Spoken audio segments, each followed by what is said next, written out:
cannot believe that I was in a relationship for 13 years. I have daddy issues, which we'll discuss.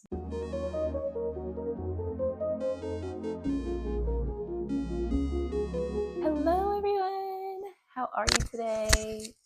Okay, so today is a glorious day.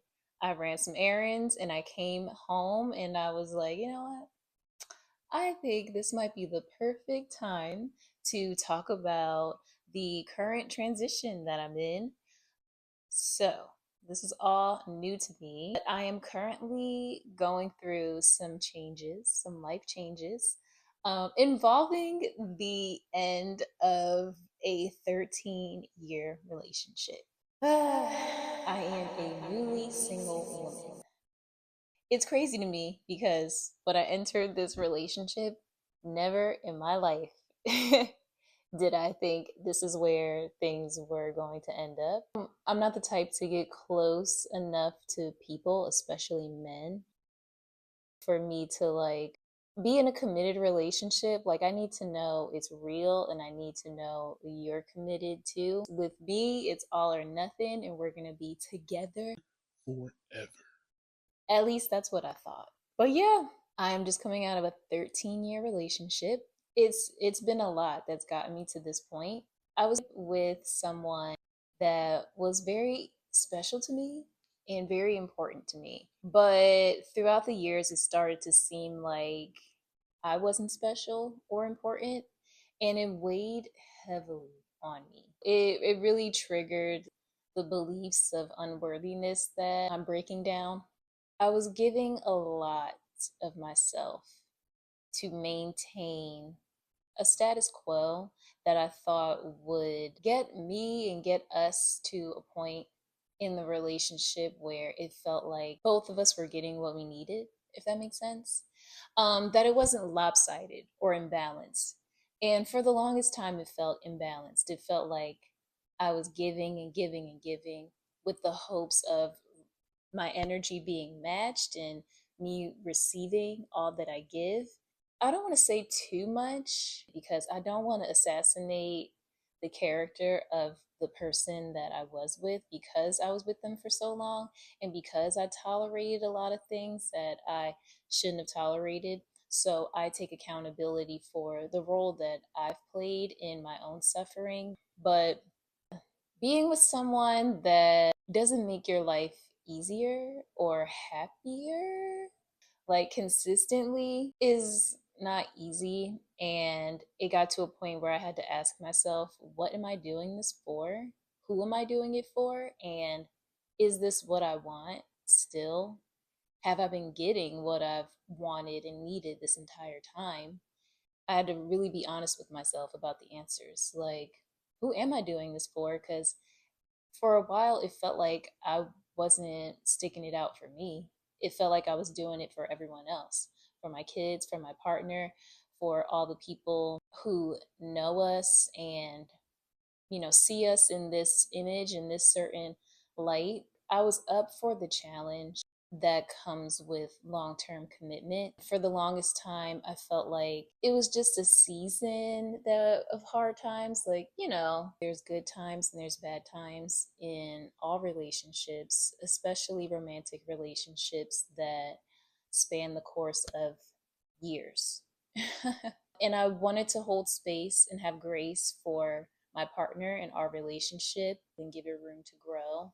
And I felt like the more space I gave and the more grace I extended, the less I was receiving what I needed, which brought me to the point of realizing that if I'm not giving myself the care and attention that I need, how can I expect that from anyone else, honestly?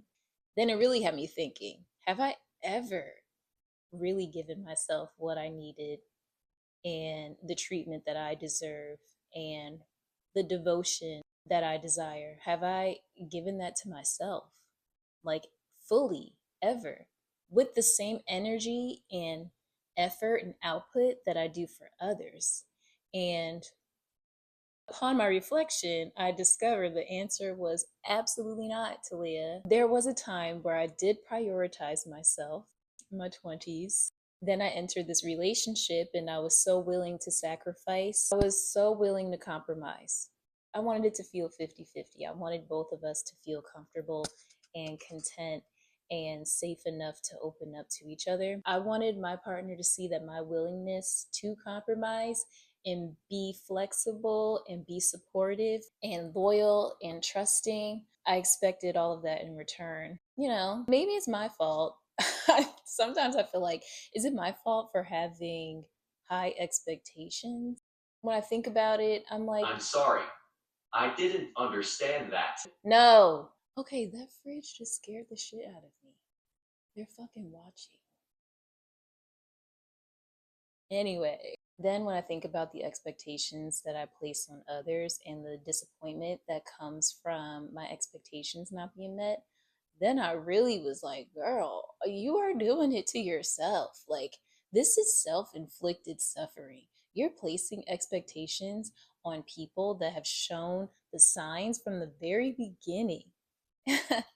That was something they could not maintain, uphold, or have the capacity to meet. It's just like, I'm boosting your ego and getting what out of it exactly? Meanwhile, they're like, yeah, I could do it in other areas. All the things you've awakened me to, I can apply, just not in this relationship. The point that I guess I'm trying to make is I'm in a season of prioritizing myself, my care, my needs, my goals, my dreams, and really giving it my full attention and full effort. Yeah. It's scarier for me to show up for myself than it is for others. I'm working on trusting myself, trusting my intuition, and knowing that I shouldn't be afraid of failure. I'm never going to disappoint myself, especially when I'm giving it my best effort and I'm doing things that I feel compelled to do. I've been putting myself on the back burner for so long. Like, for what reason? I've put myself in the passenger seat of my life, and now I am the pilot. I am no longer the co pilot. I am taking the reins on this, and I'm getting myself to where I have to be. And I'm not dragging anybody there with me.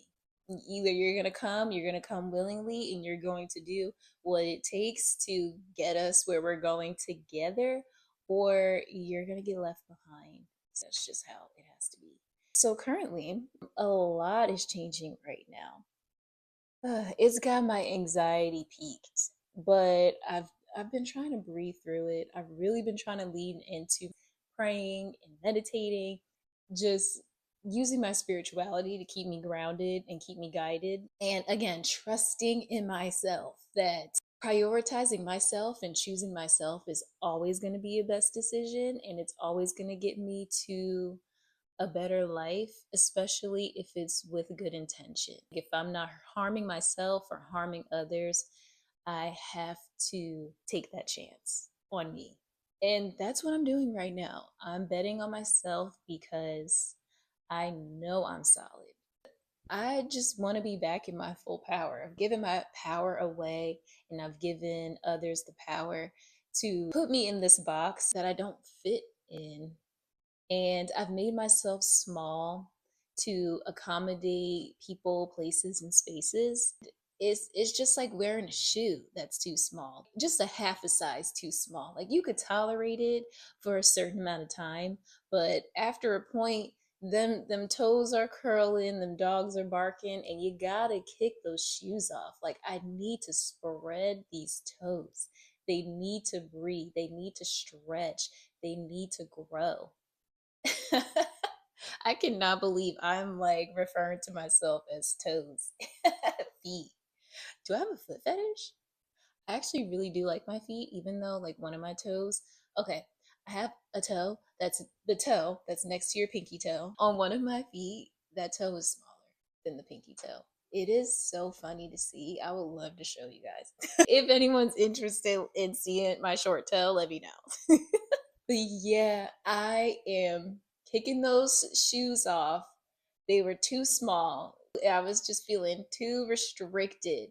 And I realized that the restriction that I was feeling was self restriction that I've imposed on myself.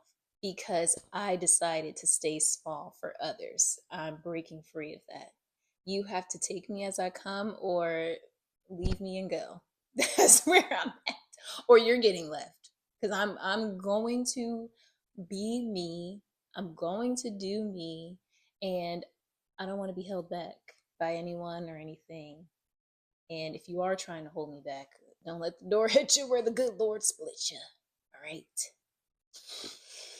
What makes it even harder to navigate this breakup is that I have children. It's taken me a while to get here because I don't want to do anything that's going to harm them mentally, physically, emotionally.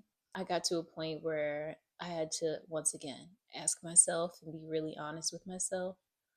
The current situation, is that going to benefit them in the long haul? Seeing the version of myself that I was in the relationship that I was in, is it going to leave a good impression on my children so that they make good choices for themselves? Because I know they're just going to sort of replicate what they were raised in to a certain degree. And I realized not only is me prioritizing myself the best for me, it's the best for them too. They'll feel the difference, they'll see the difference, and they'll understand it was for our greater good, not just my own. But here I am rambling, my favorite thing to do. Hopefully, this video was enough. Hopefully, I said stuff that made sense. But I am enough, okay, Talia? This is enough. And if you have experienced a breakup, a divorce recently, where you've been with someone for such a long time and you want to discuss or share, I would absolutely love that.